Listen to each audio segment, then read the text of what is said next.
Niba wajya gutekereza ko kuba umuherwe ari ukurya neza ndetse no kuryama mu nzu nziza gusa, waba wibeshye. Ko baherwe bayoboye isi mu by'ikoranabuhanga, umutekano nicyo kintu cya mbere kibatwara akayabo. Uwitwa Mark Zuckerberg, umuyobozi wa Meta, ndavuga WhatsApp, Instagram ndetse na Facebook, uyu yashyizeho agahigo katarakurwaho n'umuntu uwo ari we wese, nk'uko bigaragazwa na raporo nshya z'imikoreshereze y'imari zo mu mwaka 2024 na 2025. Mark Zuckerberg yakomeje kuza ku isonga mu gukoresha amafaranga menshi ku mutekano we bwite n'umuryango we. Ariko sinabahe baherwe batanu bayoboye abandi mu kurindwa cyangwa se kugira umutekano uhambaye ku isi kurusha abandi. Reka nguhe ikaze ariko ntuskiping iyi video utaramenya umukire wa mbere Elon Musk umwanya ariho. Bahaye ikaze.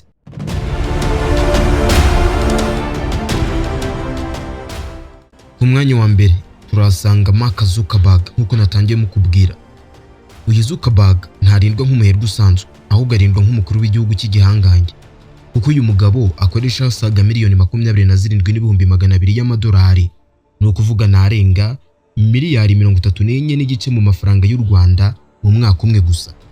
Ariko se kuki uyu mugabo Zuckerberg akoresha ingano y'amafaranga angana gutya yose? Zuckerberg dore bimwe mu bice ayo mafaranga agendamo. Hari icyitwa Coral Launch, ni inzu ye y'igitangaza iri mu birwa bya Hawaii, ifite inzu yo munsi y'ubutaka bunker, nk'ikoranabuhanga ryo kwivuna ibitero by'ibisasu igihe yabatewe.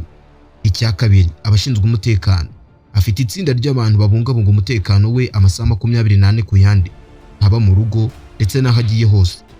Gatatu, ingendo z'indege Zuckerberg akoresha ntiyemerewe kugendera mu ndege zisanzwe kubera umutekano, bityo agendera mu ndege ye bwite, private jet, nayo ibarwa nka service y'umutekano. Gusa nubwo Zuckerberg ari uyoboye n'agahigo kadasanzwe, n'abandi bayobozi b'ibigo by'ikoranabuhanga ntiborohewe, kuko ku mwanya wa kabiri turahasanga uwitwa Sundar Pichai. Ubwo iyo muvuze uyu nguyu wumva CEO wa Google ndetse na Alphabet.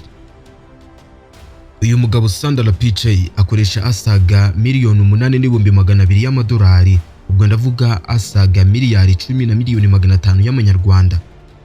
Google itangaza ko uyu mugabo ari ingenzi cyane ku kigo cyabo, bityo ko umutekano butagomba kujenjekerwa, agomba kurindwa bikomeye cyane. Mu mwanya wa gatatu turasanga uwitwa Jensen Huang, murahita mwumva icyitwa Nvidia.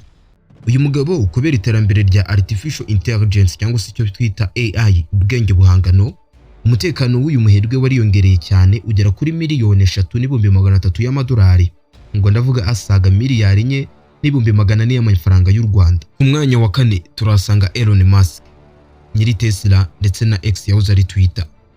Uyu niwe muntu ukize cyane ku isi kurusha abandi, nubwo imibare muranga muri Tesla ko akoresha ingengo y'imari ya miliyoni 2,800 y'amadolari mu by'umutekano, ubwo ndavuga asaga miliyari 3,900,000 z'amanyarwanda. Abasesenguzi bavuga ko akoresha menshi kurusha ayo ngayo.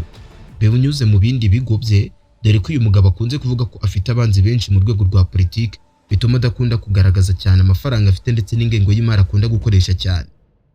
Nubwo Elon Musk ari umukire wa mbere ku isi kurusha abandi, tumusanga ku mwanya wa kane mu baherwe batanu barindwa cyane bakoresha ingengo y'imari mu mafaranga yo kurindwa cyangwa se gushakirwa umutekano gusumbya abandi ku isi. Akurikirwa n'uwitwa Tim Cook, niwe dusanga ku mwanya wa gatanu, ubwo murahita mwumva CEO wa Apple.